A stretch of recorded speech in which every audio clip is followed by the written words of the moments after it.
Hi, very good morning to Professor Dr. Puan Yatim. For our group assignment, we'll be discuss about Takata Abex. First, for introduction, issue and sample cases will be discussed by me, Mr. Doni Mahai. Second one, for ethical analysis, will be discussed by Mr. Adam. Third, for discussion question, including question number 1, 2, and 3, will be discussed by Ms. Shakira. 4, for discussion question, including question number 4 and 5, also for the conclusion will be discussed by Mr. Nizam. For the introduction, Takata is a Japanese company that has manufactured automotive parts since 1930. More specifically, Takata specializes in safety equipment for automobile, including but not limited to seat belt, child restraint system, and the airbags. A controversy regarding Takata airbags began in 2013, but it has been ongoing ever since, with many new recalls issued and information on why occupant safety is compromised with the Takata airbags. Secondly, for the issue and sample cases, the controversy Takata airbags have several issues leading up to the safety concern, began with the use of ammonium nitrate, known to chemicals as unstable and quiet volatile chemical. This chemical is issued in the airbag inflator, thus it is designed to have a quick working chemical reaction, meaning here explosion, in order to inflate the airbags as quickly as possible in the event of a crash. The second issue is stemmed from the first. Takata did a terrible job protecting this volatile chemical inside the airbag assembly, and water means here even high level of humidity in the car. High heat do not have a difficult time infiltrating the assembly, which causes a reaction with unstable ammonium nitrate. Because of both issues, the entirely possible for airbag to exploit in non-crash situation, causing injury and even death to the occupant, both due to actual airbag explosion or an accident. Takata manufacture led to an unnecessary airbags inflation. Meaning here, the ethical issue in this case starting since Takata manufactures safety equipment designed to protect occupant, which can actually injure or kill them.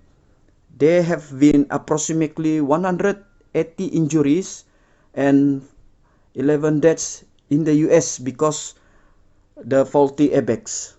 Trustworthiness is the biggest violation in this case, because it seems high-ranking officials either knew about the possible negative effect of the chemical or should have done the necessary research to ensure the chemical was safe for tasks, but nothing was done in either case.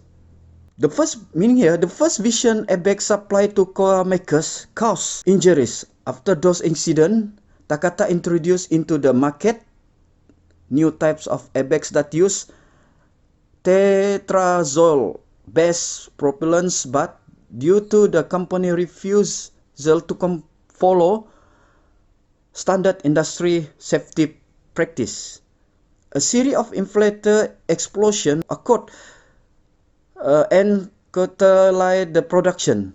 As a result, the company had to purchase inflator from rivals and lift them to the car manufacturer across the US or around the world, which had major impact of the probability of Takata business activity in the US. Because of this additional cost, Takata executive pressured their research in the US to develop a propellant based on ammonium nitrate, which a cheaper compound but also more high risk compound. Meaning here the problem with the propellant, which is designed to ignite and burn so that the gases from the burning fill the airbag, was that due to the normal environment condition or manufacturing defect, it could burn too quickly and create excess pressure inside the metal container. As a result of the excess pressure, the metal container will repute explosive, ejecting sharp shape and dangerous shade of metal into the interior of the vehicles with disastrous consequences for the passenger. The Takata scandal has highlighted the crucial role which the whistleblowing plays in inviting corporate misconduct and the importance of the establishment of awarding system from government agency.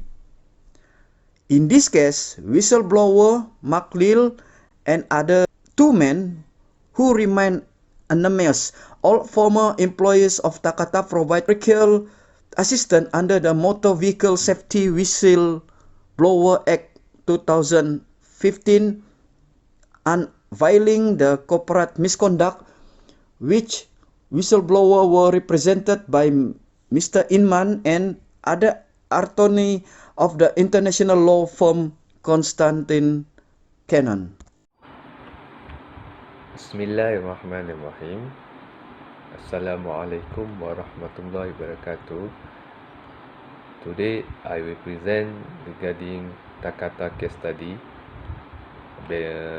emphasized in ethic analysis.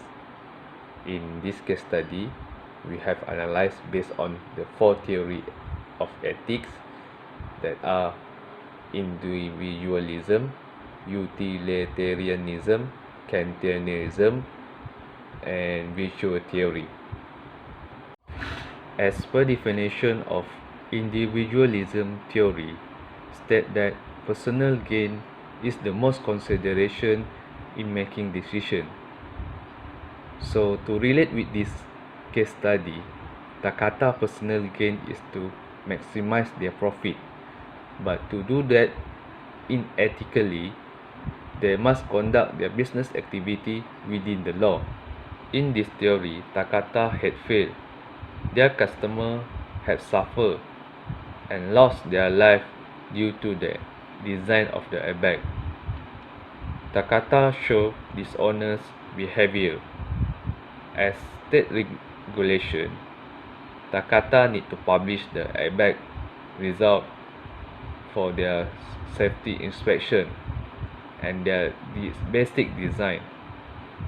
They had broke the law by keep their result and not publish to the public. Besides, Takata had not increased their revenue.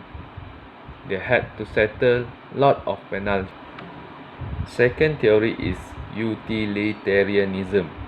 Utilitarian theory state that something is moral or good when it produces the greatest amount of good for greatest numbers of people.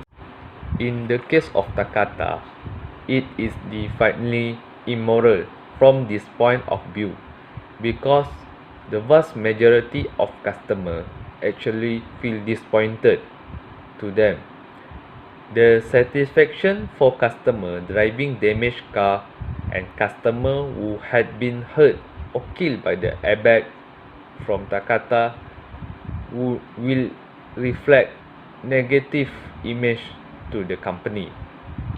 Thus, it shows Takata cannot produce greatest amount of good for greatest numbers of people. Third analysis is Kantianism theory.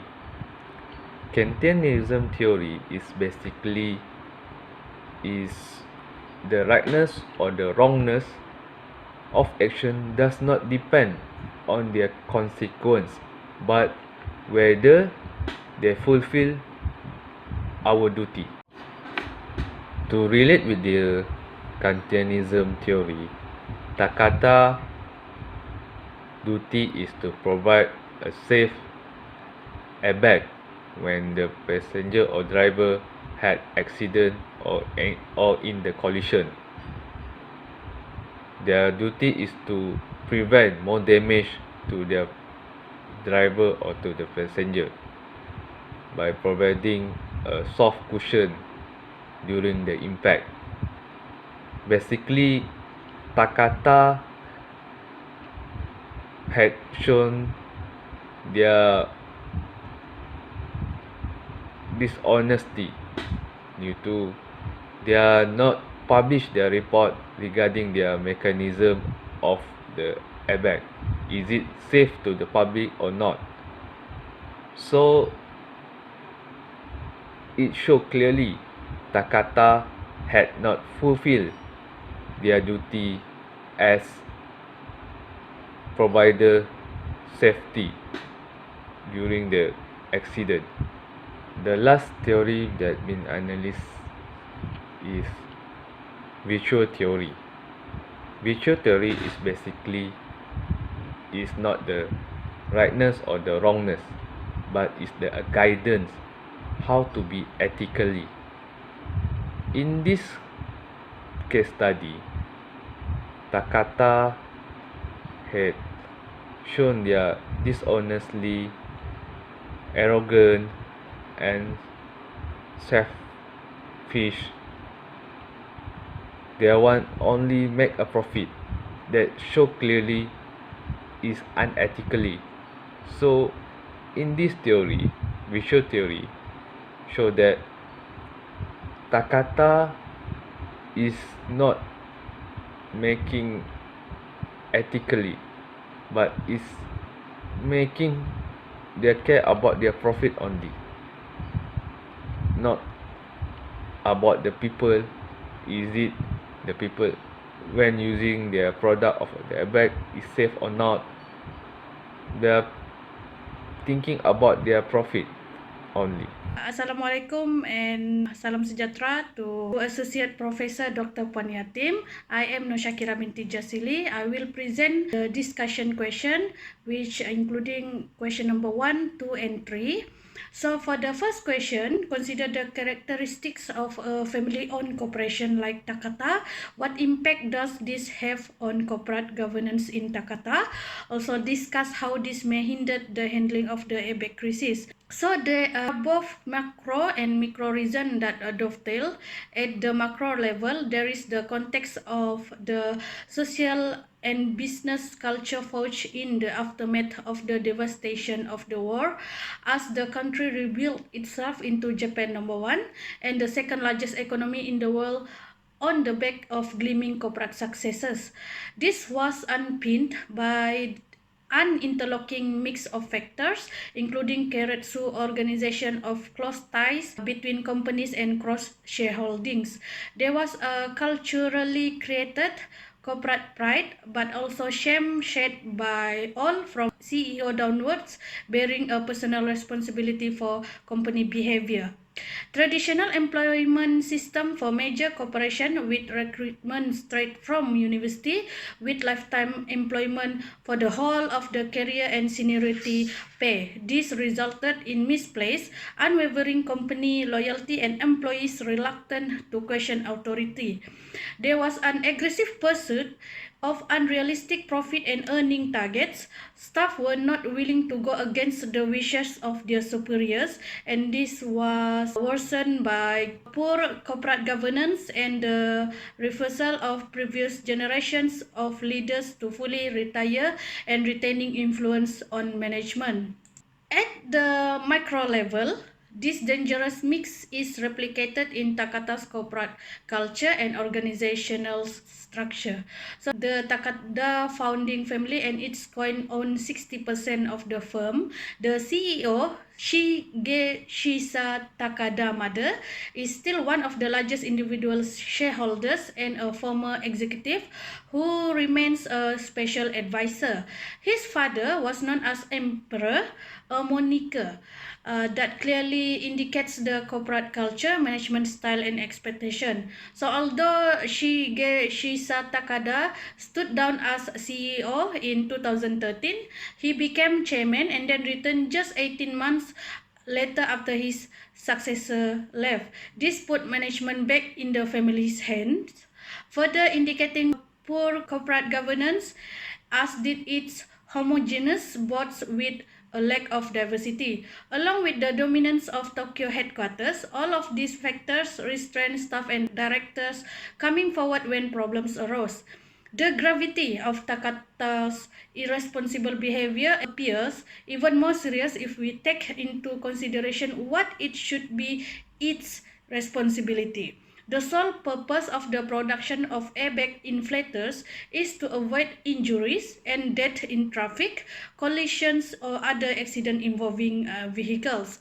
As a result, Takata had a specific duty or care consisting of ensuring a higher level of people safety in the automotive industry. So with its irresponsible corporate decision, which totally contradicted the implicit promises of assuring safety and creating a safer driving environment, Takata fundamentally betrayed its original social responsibility, demonstrating an immoral and merely profit-driven corporate attitude.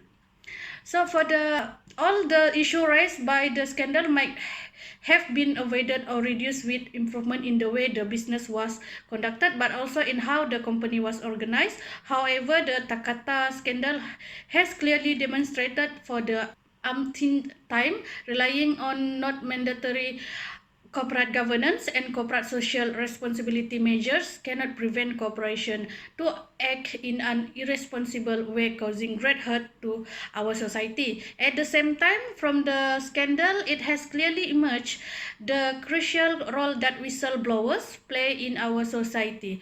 All the Takata's employees that had the courage to reveal the corporate misconducts and cooperate with the authorities have to be considered as heroes of our time. Thanks to their ethical decisions, which were taken notwithstanding the uncertainty of the outcomes and the risk of retaliation, many lives were surely saved and the business operation of a deeply immoral corporate environment were finally put to an end. Second question is, Takata adopts the Japanese system of corporate auditors, which is Kansayaku. What are the roles and responsibilities of the Kansayaku? Compare the Kansayaku Kai to the usual three-committee board structure. How effective is the Kansayaku Kai in ensuring good corporate governance as compared to the usual three-committee board structure? So, in a well-managed Japanese company, the de facto role of Kansayaku is to serve as an advisor to senior management on what is happening deep within the organization and how to improve management. So the KB and especially the full Kansayaku are expected to act as the moral compass of the company and, if necessary, as it breaks on the CEO's overwhelming power. In well-managed company, the member of the KB do not hesitate to speak their minds at board meetings and to engage in discussions with management about sensitive topic. When they agree, Kansayaku may do so as a united KB, but even if they disagree, individual Kansayaku should not shirk from taking necessary action, including writing internal memos for the record to the entire board and making statement at shareholders meeting. It is generally considered best practice for companies to use a nomination committee formed by the board to put forward candidates with relevant knowledge and appropriate career background and mental attitude for the role of Kansayaku. So next, the best practice would be for the full-time Kansayaku to have accounting knowledge or credentials and not hold more than one such position at a time. They should also not work for the company or a subsidiary in any other capacity. Proper conduct expected of them would generally include the following. First, the KB should meet regularly on a monthly basis to set policies for audit and monitoring, receive detailed reports from the full-time Kansayaku, as well as opinions and suggestions from the outside Kansayaku and discuss any current issue or concerns. As part of their business audits, the full-time Kansayaku should make regular on-site visits to all significant consolidated subsidiaries, plants or offices and branch offices around the world to meet with management and accounting or administration staff and ask questions about ongoing issue. And next is the full-time Kansayaku should conduct inspection and investigations at the head office, meeting with the staff of all relevant departments such as accounting, internal audit, internal control, risk management and legal. The full-time Kansayaku should regularly meet with senior management such as president or chairman to give them any useful information and advice arising from the on-site inspections to improve management, production efficiency, internal communication and also the use of resources. How effective is the Kansayaku in ensuring good corporate governance as compared to the usual three-committee board structure? Regardless of size or type of operation, all companies can benefit from having an audit committee to help with corporate governance strategies and ultimately provide the best chance to ensure the organization's success.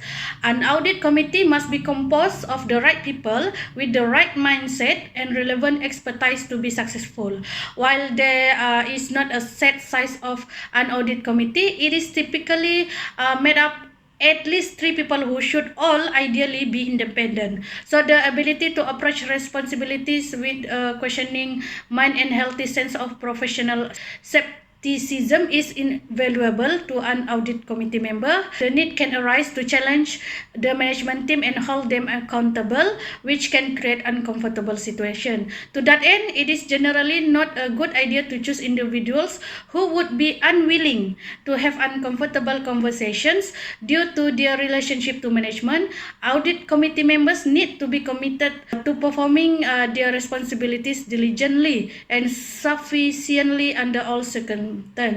The third question is, evaluate the board composition of Takata in FY 2014. Discuss how it could have affected Takata's effectiveness in handling the crisis. Would having more outside directors on the board make a difference to their current progress on the recall and replacement of the defective airbags?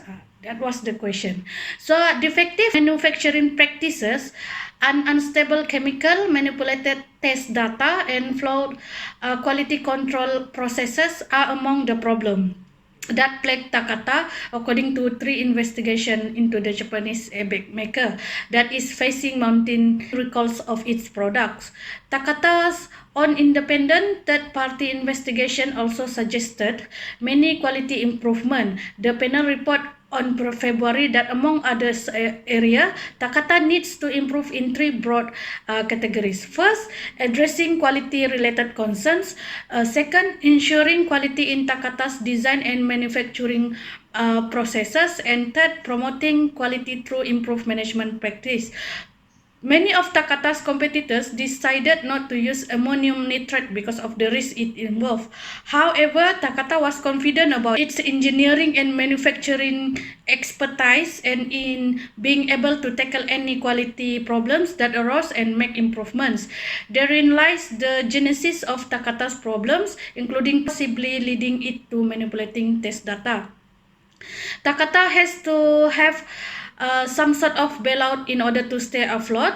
Another complication was that some of the replacement inflators Takata has been using continue to have ammonium nitrate. So Takata for a long time claimed that the problem are with manufacturing and with moisture getting in, not with the propellant in the airbag. The outsider director noted that regulators have told Takata not to sell any new product with that propellant and may be told not to use it in replacement either. Those obstacles would slow down Takata's ability to produce the replacement in the volumes that are needed in the recalls. The recall and repair process is also complex and fraught with difficulties. According to outsider director, they listed 3 issues. First, a fundamental question is whether the propellant, ammonium nitrate, is too dangerous for this purpose. Most of Takata's competitors don't use that chemical. A second question is over the inclusion of a desiccant or a moisture absorbing chemical. While most of Takata's models of airbags include the desiccant, some did not, and those models are particularly at risk.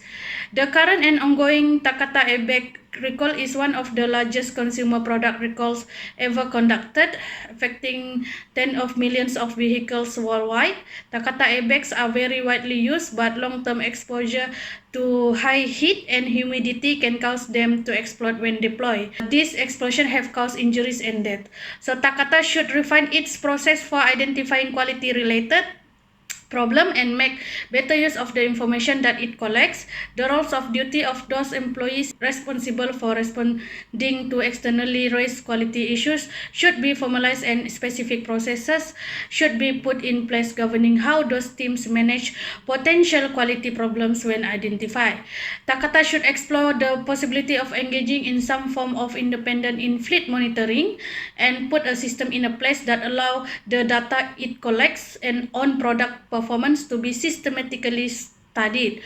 Further, panel outsider director recommendation highlight that Takata decision-making process haven't even involved all of the necessary internal stakeholders. Another of the director outsider design process related quality concern is that manufacturing personnel are often not involved, if they are involved at all, until very late in the design process. In most cases, manufacturing does not get significantly involved until after a product's design review are complete. So manufacturing personnel do not have any sort of primary approval role in the design review process. In the wake of the scandal, Takata has filed for bankruptcy, and CEO Shige Takada has resigned. This is a spectacular fall from grace for the once highly regarded Takada family, the billionaire founders of Takata. So that's all my presentation. Next, Mr. Harulizam. Thank you. Question number 4. Consider that consequence of Takata poor crisis management. Do you think the Takata poor handling of the crisis should be due to the lack of external corporate governance mechanism to pursue the management to step up the progress in the handling airbag recalls?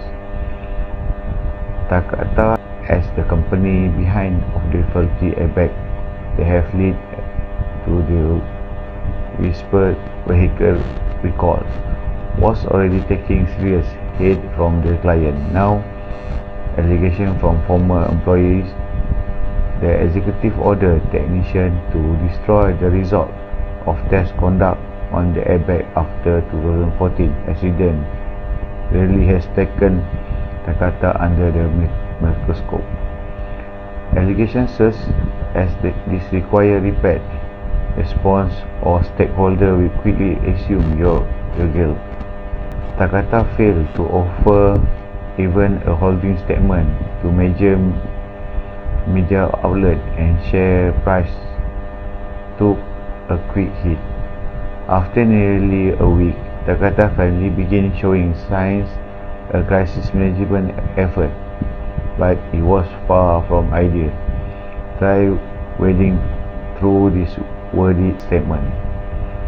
Considering the policy narrative put until now has been one of incompetence and lack of cooperation, this self-congratulating statement, completely lacking compassion for this injury or kill as result of the product malfunctioning, didn't do much to change stakeholder mind.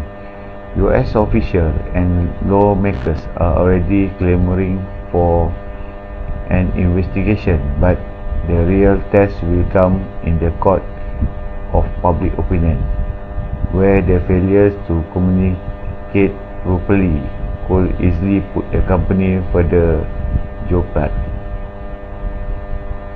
Question number 5. Will whistleblowing policy help regulators identify problems at earlier stage and prevent disastrous outcome?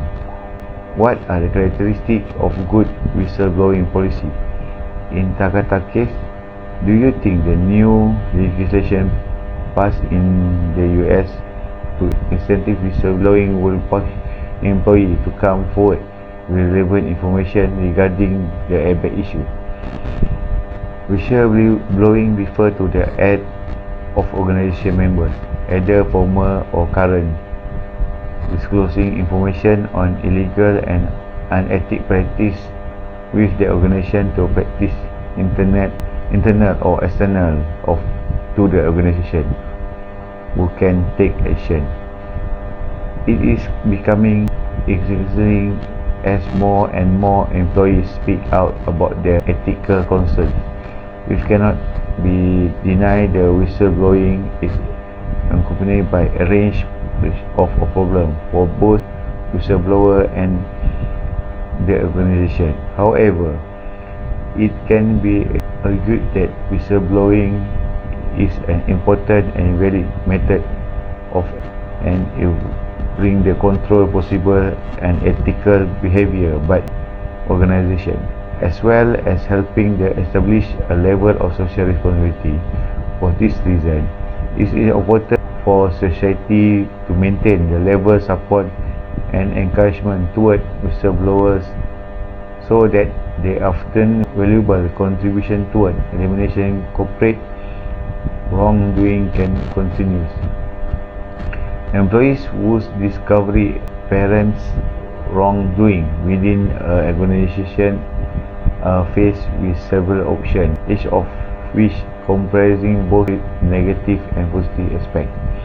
Generally, a whistleblower may hesitate to report wrongdoing either internally or externally due to fear of losing the job or being transferred to an undesirable location, being subjected to harassment and victimization, having their lifestyle, competence and mental health questioned, and becoming focus of public attention result in loss of privacy.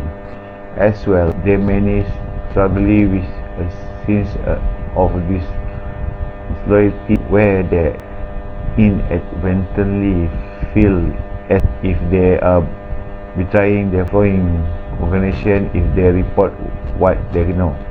Final dilemma a whistleblower may face is one of personal loyalty to their own ethic and moral value.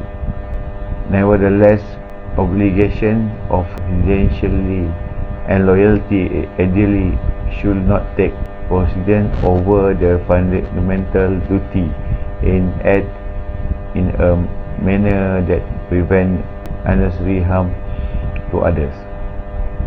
For the conclusion, Takata ethic problem being when they are made of decision to depart from a recognition industry standard in use of cheaper airbag properly. More than few lives were taken to save Takata pennies on the dollars. The life we are budget decision that ultimately line that pocket of Takata executive. This is the perfect example of corporation moral failure in the putting profit over harm belief. Back the propellants are used to ignite the airbag inflator, which instantly deploy the airbag in an accident. The industry standard propellant is sodium azide. To cut costs, Takata choose to use ammonium nitrate. Ammonium nitrate is now to be an unstable volatile compound sensitive to moisture and temperature change. A compound that degrades and become more unstable over time. It is used by ISIS in some of their terrorist bombs and was used by Domestic McVeigh in the 1995 bombing of the Oklahoma City Federal Building that killed 168 people. Takata decided to purposefully ignore the ethic question surrounding ammonium nitrate stability, which are specifically the reason why they're being used as a bomb-making material. Recently, Takata decided to put hand grenade or ticking time bomb, if you will, in over 45 million scar. Thank you.